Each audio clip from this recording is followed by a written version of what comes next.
Yes, Chris is here today. Yes, he is, and I know what he looks like. Well, that's good. That is good. He's a big dude.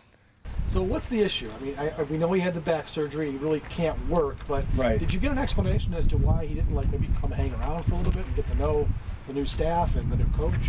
No, I think, my conversation, I'll just leave as a private conversation with Chris, but, there is, there's voluntary camps and all that type of stuff. Obviously, we knew Chris's situation with his rehab and things, but, like you said, I know what he looks like now. Was Sean Henderson in the building today? No, he's got some travel, he had some travel issues, was not in the building.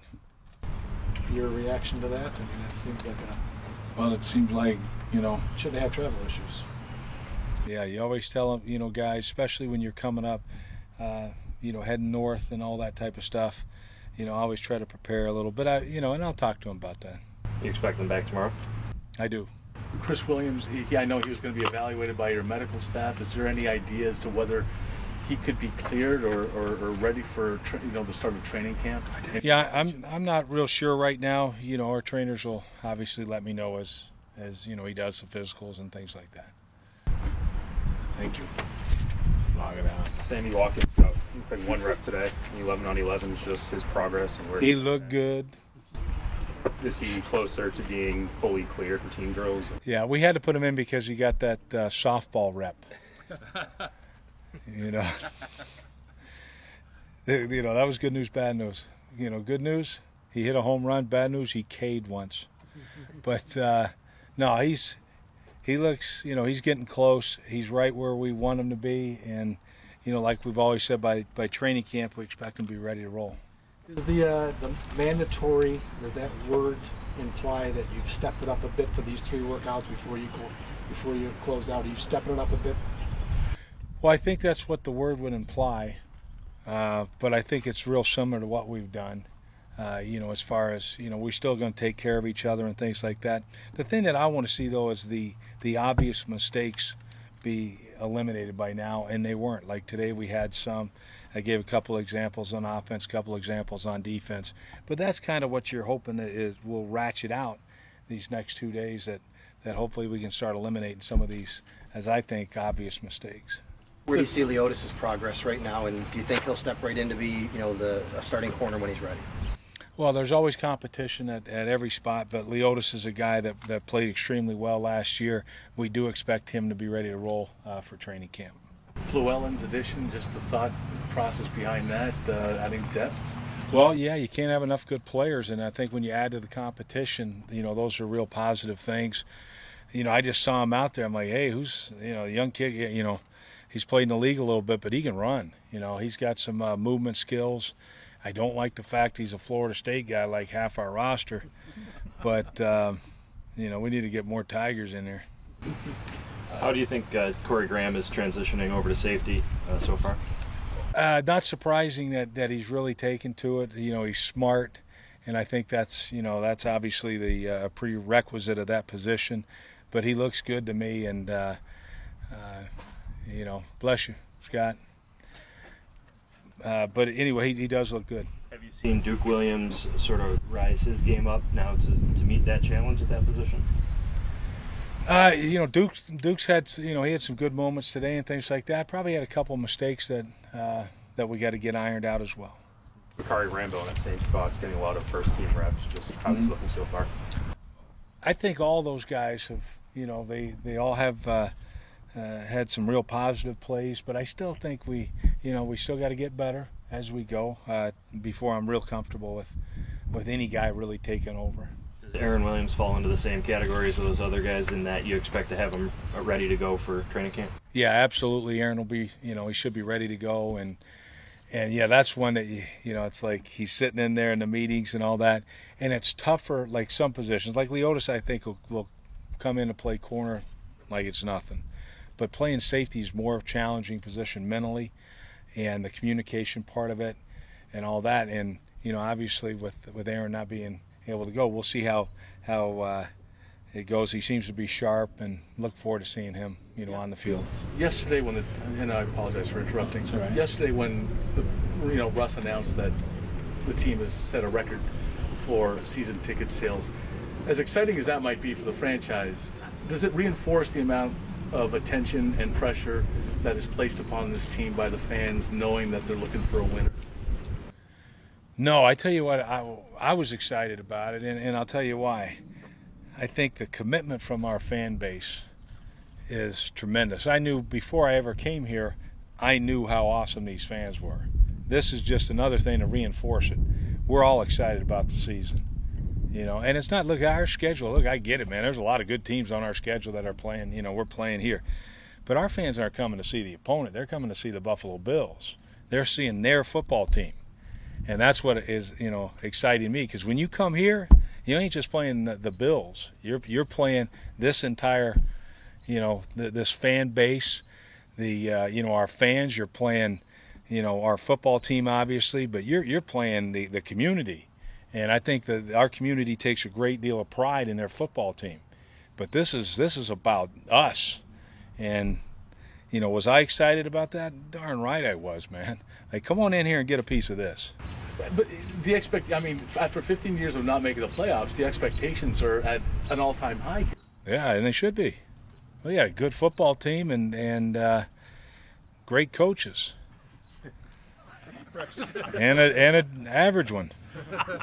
Rex, Andre and the other coaching fellowship people were out here today. Mm-hmm. Was it just sort of an observation thing for them, or what's their role going to be through today and this rest of this mini camp? Well, anytime you can bring guys like we're bringing in, people that can add to, you know, to us, and it's going to be great for them. It's a win-win. It's great for the individual to come in here, get the experience on this level, coaching these guys, but also what can they bring to the table. So when we go through it, Anthony Lynn heads up our minority internship program, and we want to bring in really good, you know, people that can add to things. We got Chris McAllister here too, you know, him and Andre.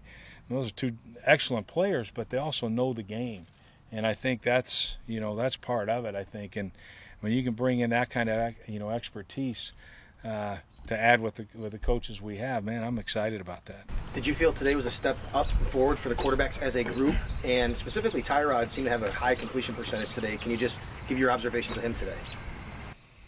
I think, you know, the thing I really liked most is when there was a mistake made by the secondary, we took advantage of it offensively. Now, unfortunately, the defense took advantage of the mistakes that the offense made. So I think, you know, there's kind of, you know, a little of that, you know, stuff goes on. But, you know, like I said, we have some guys. We might not have the elite of the elite at that position, but we have some good players at that spot. And the competition, I think, is just going to bring them all up, and that's exactly what you want. And you know, we'll see what happens. You mentioned the excitement around the team from the fans that you've interacted with. Do you get the sense that there's a level of concern, though, at the quarterback position among the team's fans and, you know, what you've got at that position? Yeah, I get it, but there's a level of excitement about the quarterback position as well. You have you know, some competition at it, which I think is good. That's going to make guys better, and I think there's a comfort level, you know, with the fans, just like me. There's a comfort level in knowing that somebody's going to have to earn the job, and I think that's good. I think our fans also look at our roster and they get it really excited at that spot that, you know what, it's not just about one position, it's about our football team, and you know, we're pretty darn happy with what we have. Is it disconcerting at all to you, at least on the surface, that there hasn't been any more separation between the three, or is that okay at this point? No, it's okay at this point. There's not going to be any separation until the pads come on. You know, I think that's, you know, as somebody a little ahead in the classroom, as somebody look a little better in Skelly, somebody look whatever, that's fine. But it's not going to be one until we get to playing real football. You mentioned that you'd be willing to take it right up to the regular season. How do you weigh the benefit of getting a quarterback in place early versus, you know, obviously picking the right guy? Well, I think the number one thing is to pick the right guy. You know, we have some right guys, but the right guy might be in the number one spot, the 2 spot, whatever the case may be. But that's the number one thing.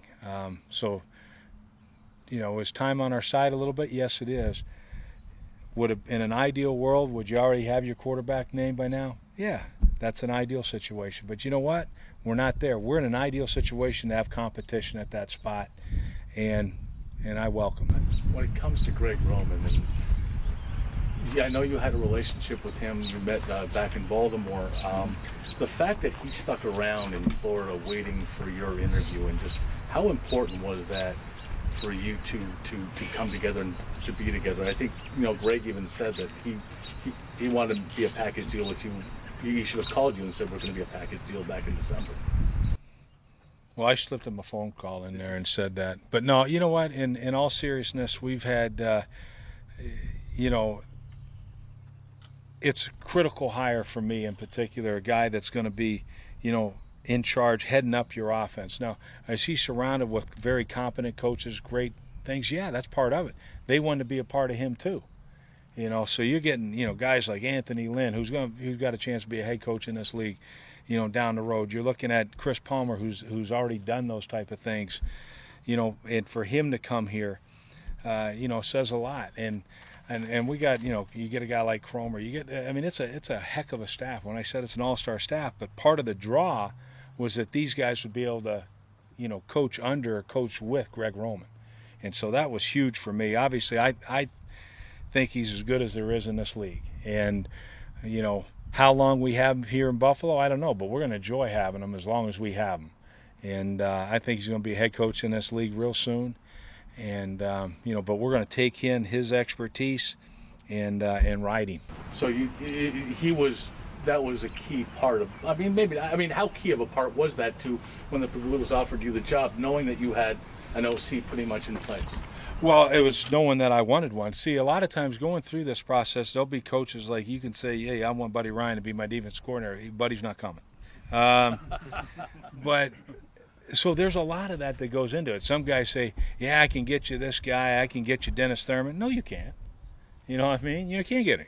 But everybody have him on the list. Every single coach, this is funny. This will give you an example of how not a great, you know, clear science it is. Every coach that they brought 12 guys in, right, or something like that. I think 10 of them had Anthony Lynn as a running back coach. Looks good in theory. He wasn't leaving me, I can promise you that.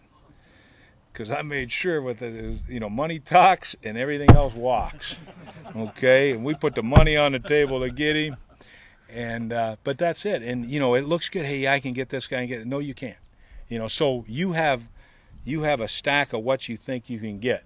But Greg Roman was clearly the number one guy, and the second I took the job, we were trying to get Greg Roman and Dennis Thurman. With Sean Trell out, Cyrus is getting obviously most of, if not all, the first team reps at right tackle. What do you think about his progress there so far? Well, I think he's done extremely well. We'll see when the pads come on. I think he's done about as good as you can do, you know, in the weight room, in the classroom, and carrying out over to these OTAs. He's done a tremendous job. Now the big thing is let's see what it looks like when the pads come on. And I think, you know, we'll find out a lot then. Hey, Coach, what can a guy like Sammy Watkins learn from Andre Reed with having him out here for a few days? I'm just, you know, I'm just now new to, you know, having Andre, being around Andre. I just saw him after practice working with somebody, and the young man comes out and he says, well, that's what I'm here for, to help. And that's the beauty of, you know, when I just saw that little thing in there with Andre, that was it, you know, to where it's like he gets it. So that, you know, we'll see. But adding, obviously, you know, this is a Hall of Fame receiver. Is he going to be exactly, can we mold Sammy Watkins into the next Andre Reed? Maybe not. But Sammy's pretty darn special anyway. But I think anytime you can bring a guy like that in, and not just for Sammy's sake, but all of them, and on top of the fact you got Sanjay Law as a tremendous receiver coach, it's just, you know, it can only help. Tom Brady's going to be back in the news next week with his hearing. Do you think in any way has this whole thing tarnished his reputation in any sense of the word? No, I mean, I just know the kind of quarterback that he is, and you know what he's meant to me personally. You know, the guy, I mean, I got nothing but respect for the guy. So I mean, obviously he's a first ballot Hall of Fame guy that, you know, could go down as one of the greatest quarterbacks, you know, in the history of the game.